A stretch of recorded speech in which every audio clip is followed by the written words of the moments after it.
Hey there, ever feel like you're just going through the motions in the morning? Yeah. You're not alone. Nope. We're diving into Hal Elrod's The Miracle Morning, a routine that promises to transform your entire day by optimizing how you spend those first few hours. And you know what's really interesting? What's that? The source material we have focuses on a guy who completely turned his mornings around with this routine. Okay. He went from feeling constantly rushed and drained to actually looking forward to waking up. Okay. That definitely caught my attention. Yeah. But how does he do it? I mean, I hit the snooze button like it's an Olympic sport. Well, it's not about forcing yourself to become a morning person overnight. Right. It's about intentionally structuring your time with a series of practices Elrod calls S.A.V.E.R.S. S.A.V.E.R.S. Yeah. I'm intrigued, but also a little skeptical. Mm-hmm. Spill the beans, what's the magic formula? It's less about magic and more about creating a chain reaction of positive habits. Mm-hmm. Each letter in S.A.V.E.R.S. stands for a specific practice. Silence, affirmations, visualization, exercise, reading, and scribing. So it's like a customized PowerUp sequence for your mind and body before the day even gets going. Exactly. Yeah. And the beauty of it is you can tailor it to fit your own needs and preferences. Oh, I like that. But what this guy in the podcast episode really emphasized was the incredible impact of visualization and affirmations. Wait, hold on. Yeah. Is he saying that just by thinking about his goals and saying positive stuff, he actually started achieving those goals? Yeah. How does that even work? It's all about priming your mind for success. Okay. You see, affirmations are like positive self-talk on steroids. They're about consciously feeding your mind with empowering messages that align with your goals. Okay, that kind of makes sense. Yeah. But how does visualizing yourself doing something actually make it happen? Visualization is like creating a mental blueprint for your subconscious mind to follow. By vividly picturing yourself achieving your goals, you're essentially programming your brain to seek out opportunities and take actions that lead you in that direction. You're telling me that just by imagining myself crushing that presentation or finally finishing that project, I'm increasing my chances of actually doing it? That's the idea. I'm definitely going to need to hear more about this. Okay. Wait, before you go on, I have to ask. Sure. We keep saying, this guy from the podcast, but what was his name? Right. What kind of goals was he trying to achieve? Good point. Fill me in. He's John. And he was talking about feeling stuck in a rut at his job. Mm-hmm. He wanted to get a promotion, but lacked the confidence to go for it. Okay. Through visualization and affirmations, he started to believe he could actually do it. Okay, so John used these techniques to get a promotion. Yes. But what about the rest of the S.A.V.E.R.S acronym? Right. What did he have to say about those? Well, And how do they fit into this whole Miracle Morning idea? remember, it's all about creating a chain reaction of positive habits. Right. So even though visualization and affirmations were key for John, the other elements of S.A.V.E.R.S play a crucial supporting role. Okay, I'm ready to hear more. Let's break it down, starting with S for silence. Okay. What's so miraculous about being quiet in the morning? I mean, my brain's already pretty silent before that first cup of coffee. Well, silence in this context isn't just about the absence of noise. Oh, It's about intentionally creating a space for stillness and introspection, maybe through meditation or deep breathing. So it's like hitting the reset button on your mind before the day's chaos kicks in. Yes. I can see how that would be helpful for feeling more centered and focused. Exactly. And Elrod emphasizes in his book how crucial this is for reducing stress and improving mental clarity, which then sets the stage for the rest of the S.A.V.E.R.S practices to be even more effective. Okay, I'm starting to see how these pieces fit together. Yeah. So after silence comes affirmations, which we already talked about. Right. Then we have V for visualization, also covered. What's next? Next up is E for exercise. Okay. And this isn't about running a marathon before breakfast. Yeah. Even a quick burst of physical activity like a 10-minute yoga routine or a brisk walk can do wonders. So it's about getting those endorphins pumping and shaking off any lingering sleepiness. More than that. John actually found that exercise, even for a short time, dramatically improved his focus. It was like clearing the mental fog, which made him more receptive to the positive affirmations and visualizations he was doing. Interesting. It's like each element of S.A.V.E.R.S builds on the previous one, creating this upward spiral of positive energy and focus. That does. All right, we've got S, A, V, and E covered. Yes. What about R? R stands for reading. And no scrolling through your social media feed doesn't count. It's about dedicating time to engaging with something that feeds your mind and expands your knowledge. So we're talking books, articles, maybe even listening to an insightful podcast like this one. Got it.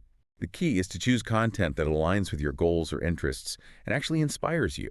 Mm-hmm. John shared that he would often read biographies of successful people in his field, which fueled his own ambition and gave him practical ideas for his work. I love that. It's like getting a mentorship session from someone you admire all before your workday even begins. Exactly. All right, last but not least, we have S4. S stands for scribing, which essentially means journaling. Okay. It's about taking a few minutes to write down your thoughts, ideas, goals, or even just reflect on your day. Hold on. Mm. I get the other S.A.V.E.R.S elements, but journaling. Yeah. Isn't that a bit old school? Maybe. I mean, who has time for that in the morning? John actually found it incredibly helpful for processing his emotions and clarifying his thinking. Okay. It's about getting all the mental clutter out of your head and onto paper, freeing up space for creative thinking and problem solving. I see. He even said it helped him identify recurring negative thought patterns that were holding him back. By becoming aware of them, he could consciously challenge those thoughts and replace them with more positive and empowering ones. Wow. That's pretty powerful. Yeah? I've always thought of journaling as something you do to vent or just document your day. Right. I never considered it as a tool for personal growth. It's a surprisingly effective way to gain self-awareness and cultivate a more positive mindset. Okay. And the great thing is, it doesn't have to be this elaborate, time-consuming process. Right. Even just 5 minutes of free-flowing writing can make a difference. So we've covered all 6 elements of S.A.V.E.R.S: silence, affirmations, visualization, exercise, reading, and scribing. We have. But I have to be honest, this whole routine sounds pretty time-consuming. Yeah. How on earth did John, or anyone for that matter, manage to fit all this into their already busy mornings? That's a common misconception. Is it? The Miracle Morning isn't about adding a ton of extra stuff to your day. Okay. It's about being intentional with the time you already have. Right. And remember, Elrod emphasizes that it's not about achieving some idealized version of a perfect morning routine. I see. It's about progress, not perfection. So it's more about quality over quantity. Exactly. Gotcha. Even if you can only dedicate 10 minutes to a few of the S.A.V.E.R.S elements, that's still a huge step in the right direction. Okay. And here's a cool tip from the book that John also mentioned. What's that? Instead of hitting the snooze button and wasting those precious minutes, try waking up just 10 minutes earlier than usual and dedicating that time to 1 or 2 S.A.V.E.R.S practices.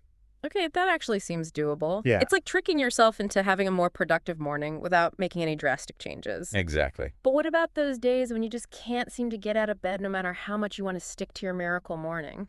Yeah. Any advice from John on dealing with those inevitable slumps? He emphasized that the key is consistency, not perfection. Okay. There will be days when you miss your routine, and that's okay. Don't beat yourself up about it. Just get back on track the next day. Okay. He even suggests having a minimum viable routine for those extra tough mornings. A minimum viable routine. I like that. Yeah. So instead of throwing in the towel completely, you do a super condensed version of your miracle morning. Right.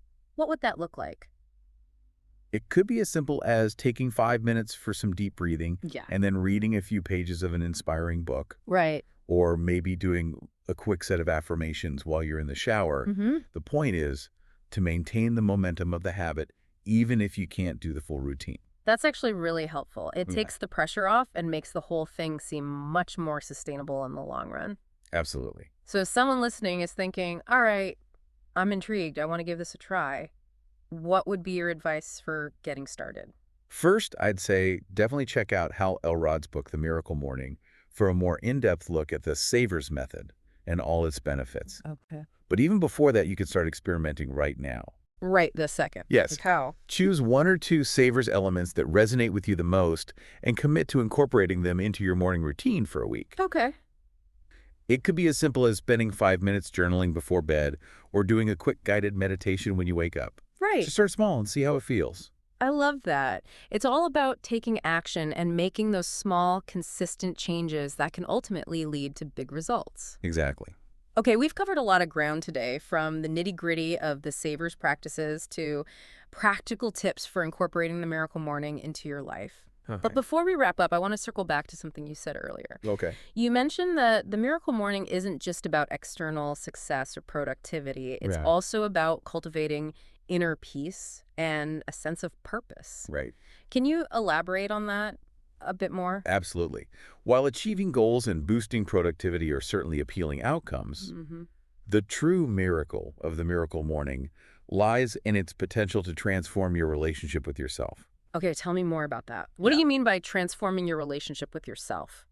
It's about making a conscious choice to prioritize your well-being and personal growth. Oh. It's about creating space in your day for self-reflection, for nurturing your mind and body, and for connecting with your deeper values and aspirations. So it's not just about getting more done. It's about becoming more mindful and intentional about how you live your life, starting with how you begin each day. Precisely. Wow. By dedicating those first few hours to practices that nourish your mind, body, and spirit, you're essentially setting the tone for a more fulfilling and purposeful day, regardless of what challenges or triumphs come your way. That's such a beautiful way to think about it. Yeah. It's about shifting your focus from simply surviving the day to actually thriving in it. Okay, I think we've given our listeners a lot to chew on today. Yeah. But before we send them off to conquer their mornings, any final words of wisdom? Remember, the power to create a more fulfilling and successful life ultimately lies within you. And the beauty of the Miracle Morning is that it provides a simple yet powerful framework for tapping into that power. I like that. Don't be afraid to experiment. Find what works for you. And most importantly, be patient and kind to yourself throughout the process. I love that. Experiment, be patient, and be kind to yourself. Yeah, Those are words to live by, not just in the morning, but all day long. absolutely. Well, folks, that brings us to the end of our dip dive into the Miracle Morning. I don't know about you, but I'm feeling seriously inspired to ditch the snooze button and give some of these S.A.V.E.R.S practices a try. Me too. Who knows, maybe we'll all be miracle workers by this time next week. I hope so. It's amazing how such a seemingly simple concept can have such profound implications, isn't it? Absolutely. It's like that saying, the way you start your day is the way you live your day. And if you're starting your day with intention, purpose, and self-care, well, that's a pretty solid foundation for a great day, wouldn't you say? I couldn't agree more. You know, it's interesting to think about how this all ties back to what Hal Elrod talks about in his book. Yeah. He emphasizes that one of the biggest obstacles to success is our own self-limiting beliefs. Oh, those pesky self-limiting beliefs, we all have them, right? It's like those little voices in our heads that whisper, you can't do that, or you're not good enough. Exactly. And Elrod argues that the Miracle Morning is a powerful antidote to those negative whispers. Interesting. By engaging in practices that boost our confidence, clarify our vision, and fuel our motivation, we're essentially rewiring our brains to believe in our own potential. It's like we're training our minds to focus on possibilities instead of limitations. I love that. So to wrap things up, we've explored Hal Elrod's The Miracle Morning, a routine designed to supercharge your day by optimizing those first few hours. We dove into the 6 S.A.V.E.R.S practices: silence, affirmations, visualization, exercise, reading, and scribing, and saw how they can work together to create a powerful chain reaction of positive habits. And we heard from John, who shared his own experience of using these techniques to overcome self-doubt, achieve his goals, and ultimately transform his mornings from a time of stress and dread to a time of peace, purpose, and growth. But here's the thing, and I think this is the most important takeaway for everyone listening.